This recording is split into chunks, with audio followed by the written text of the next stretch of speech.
Want to take the time today to talk a little bit about this book.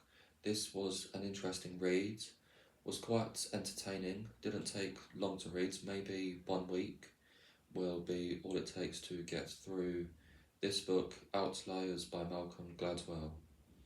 The topic of this book is success, and really extreme success. An outlier is a statistical anomaly, is something that is quite far outside the norm, what's expected. It's something that deviates significantly from the average. And Malcolm Gladwell talks about how chance and luck and being in the right place at the right time is a huge factor in determining extraordinary success. For example, in the book, he lists some of the wealthiest people of all time, and he looks at when they were born, and many of them were born in a particular place at a particular time. So many of the top 100 richest people of all time were born in the mid-19th century in the United States because of what was going on in the society, in the culture, in the community, in the environment, the setting or the context, the bigger picture. And this was the United States was starting to industrialize on a large scale. Railroads were being built and huge fortunes were made in a particular window.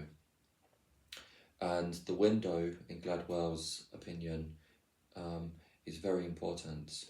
He also looks at ice hockey players and has observed something quite startling, which is that most ice hockey players are born in January. And he asks the reader to figure out why this might be the case. Why is there a disproportionate number of ice hockey players who are born in the first quarter of the year, January, February, and March? And the answer to this, once again, goes back to chance, goes back to luck, because in ice hockey, in Canada, the author grew up in Canada, kids from a very early age are encouraged to play ice hockey, and there is a cut-off point, which is January the 1st, after which you can participate, or you can have a trial, or you can be considered to be in a team, in a junior ice hockey team. Similarly to how, there is a cut-off point with academic years in secondary schools in the UK, which I think is mid-August. So if you're born after a certain date, you'll happen to be in a particular year group. And the effect of this, particularly because kids are starting ice hockey so young, age of 9, age of 10, what this does is that it perhaps gives an unfair advantage to the older kids, the kids who are born in January, because at the age of 10, one kid could be almost 12 months older than another kid competing for the same place in the ice hockey team. So that 12 months, or 11 months and 29 days, or whatever it happens to be, means that they're going to be more physically mature, they're going to be physically more developed, their coordination is perhaps going to be better on aggregate, on average, because of course there'll be kids who are the youngest but developed earlier on. So of course it is a complicated consideration, but when we're talking large numbers, and ice hockey is the most popular sport in Canada, en masse, it means that there is bias, there's a selection bias towards the kids who are born in the first 3 months of the year. And the statistics back this up. He goes through the statistics in this book. So he's saying how this arbitrary fact, this arbitrary threshold, has influenced who is selected to partake in the junior ice hockey, and a small difference can become much larger over time, because the kids that are maybe slightly faster, slightly stronger, slightly more powerful in striking, the puck, over time the difference is going to be magnified and multiplied, because they will then be given more opportunities to play, to practice with better competition. They will also be given perhaps better trainers who can help them grow and develop, more time on the ice, etc. So what started off as a slight advantage has grown over time, and it means that he's listed a number of ice hockey teams in his book and the players, and giving the birthdays of those players. And there's no doubt that indeed players born in January, February, March are more numerous than players born in the latter part of the year. He also looks at this particular principle of being in the right place at the right time, and explains the success of other groups or individuals. He looks at Bill Gates, for example, and suggests that if one were to ask the question, why is Bill Gates so successful, many people might attribute super IQ, innate ability to program computers, highly logical and mathematical personality. But in the view of Malcolm Gladwell, they are perhaps overlooking the unique and quite freakish opportunities that Bill Gates had at an early age. For example, in the high school he went to, when he was a teenager, he was given the opportunity to use a computer. There was something called timeshare, and a sort of a strange turn of events or a peculiar set of circumstances meant that he was able to gain time and learn how to program the computer. And he said, retrospectively, he used to spend hours and hours and hours and hours and hours on this computer learning to program. And then another series of changes took place, which meant that computers became more personal. They weren't as large. They weren't needed necessarily to be in a particular building. There was a particular technology which meant that I think they could be programmed using a keyboard. And there was a particular method that if Bill Gates would have been 4 or 5 years older, that would have been an obstacle. It would have been a hindrance to his ability to program in his own time and to learn quickly. And so his being born in the right time meant that the opportunity was ripe for himself to go on to create Microsoft and all of the fantastic success that he had thereafter. He's not denouncing, the role of intelligence and study and learning, because Bill Gates is clearly a very smart man. He's just saying that luck and circumstances and good fortune are a very large factor.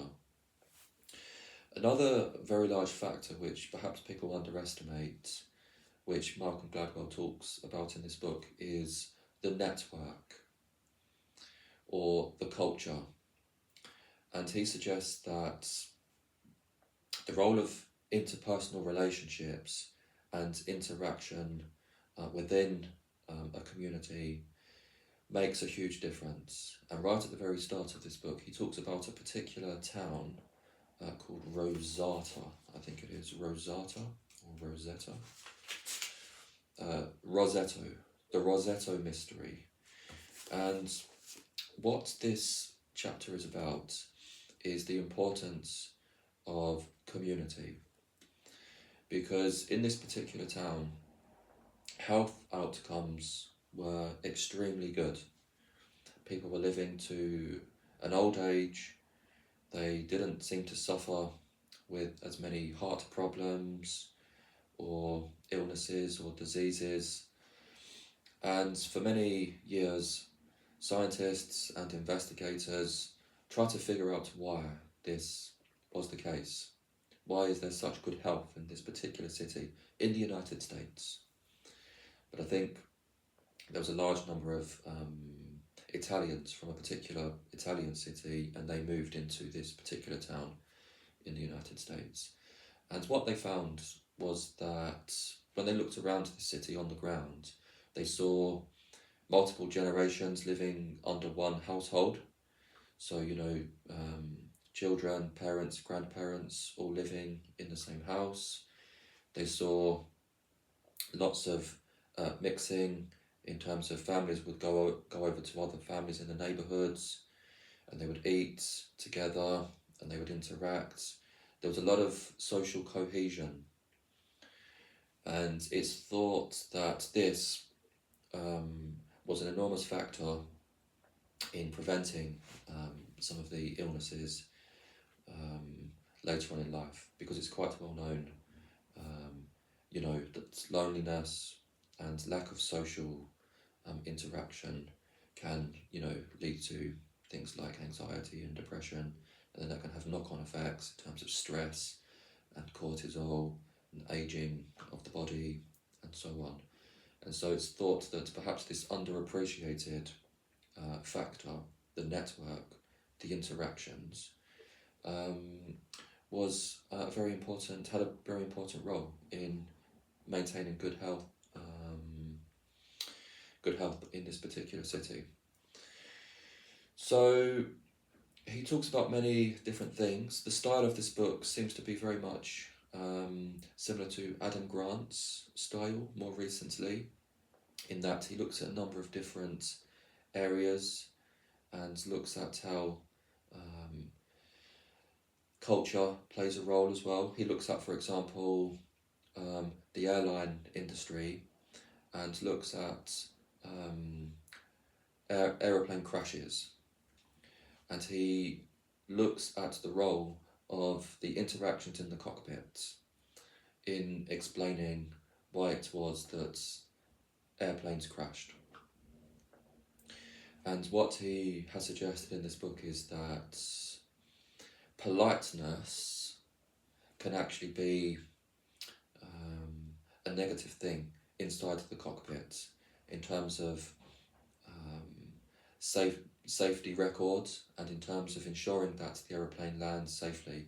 Because he noticed that if, for example, the co-pilot didn't question the orders, didn't question the decisions and the rationale of the pilots, because they were possibly too polite, or they came from a culture where they seem to accept the status of the senior, and they don't question it, or at least they don't question it explicitly or overtly, or in a way that they would perhaps consider to be rude, then this leads to the overall decision making being badly affected, because he gives examples of when pilots make really bad choices and there was a lack of feedback. Even the co-pilot seemed to suggest on a number of occasions, and this is not quite right, I think we're doing this wrong, there's a serious problem here, there's a danger. And tragically, some of these planes crashed, and they've looked at the black box and the dialogue between the people inside the cockpits. And so he's looking at the role of hierarchical relationships and how that's related to culture, and how, for example, in the United States, there's more of an equality between the personnel, and this is good in this particular situation because it means that decisions get criticised, gets questioned, and overall decisions are of a better quality when people are able to exchange opinions. So it was an interesting read. I've only given maybe 20% of what Malcolm Gladwell talks about in the book. but I couldn't put it down. Reading it maybe 3 hours a day because it was so interesting, and it seemed to just fly by. He has given a number of talks on YouTube as well, which you can watch. Going to be reading some other books by him as well. He's written a number of books which have been quite highly rated, so after reading this we'll certainly give those a try. But do check it out if you don't have the time to sit down and read this book, or perhaps you don't enjoy reading. Not everyone enjoys reading a book. Perhaps check out the TED talk that he has given, or a talk on YouTube which is available. Thank you for watching.